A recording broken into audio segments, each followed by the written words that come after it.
We're joined now by Dr. Kim Anderson, our crop marketing specialist. Kim, let's kick things off looking at what's happening in the crop markets. Well, it's a tough scenario to explain. Now, we've got record or near record prices right now. You look at the forward contract prices for harvest delivery, you got wheat at $11.15.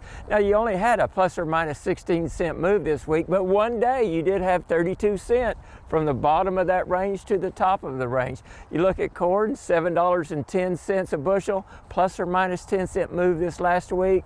Sorghum, $7, that same 10-cent move. Soybeans, $14.30, but still only about a 30-cent price move. This last week, prices have just been lackadaisical and just in a lull. So how do you think that lull that you mentioned might last? Who knows how long it's going to last? We know that it's probably not going to be very long with prices this high.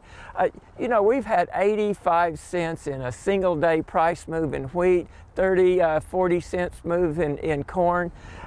The markets are high and they're volatile and they're what the analysts call thin. There's not very many buyers and sellers in the market right now, so it just takes a few buyers or a few sellers to get that price to move, but we don't know when that's going to happen. How do you recommend producers kind of take advantage of these higher prices? Well, that's a big problem because, in my opinion, for the most part, producers can't take advantage of these prices.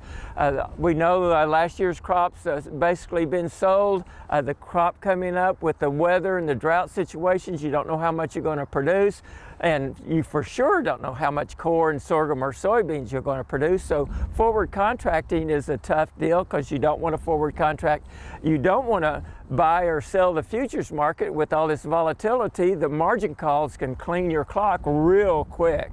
So there's really not much farmers can do with these prices except hope they hold until we get into harvest. So hold out hope, as you mentioned, but in the meantime, who's benefiting from these high prices? I don't think there's really anybody in the market benefited. When the grain handlers buy the commodity, they hedge the board, they lock in their margin. When they're making money in the cash market with prices moving up, they're losing it in the futures, but they're keeping their margin and protecting that. So I don't think anybody within the system, now there's speculators, there's some speculators making some money, also some speculators losing some big money in here. But for the most part, nobody is. Okay, and on the flip side, who's losing from this situation? The consumer. Higher prices hurts the consumer, especially poor consumers. But farmers, ranchers, business people, everybody is impacted negatively with higher prices. All right, Kim, thank you very much for the discussion. We'll see you next week.